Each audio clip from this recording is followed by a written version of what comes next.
বেঁচে আছে শহরের এক কোণে, সে মৃত মানুষের চিৎকার শোনে প্রতিদিন।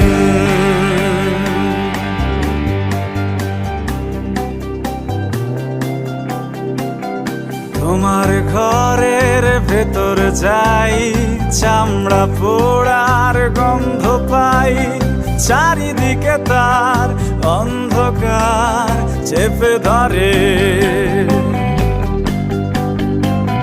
তোমার বুকের ভেতর যাই, খাঁচায় রাখা লালন সাই, মানব জনম হবে খতম।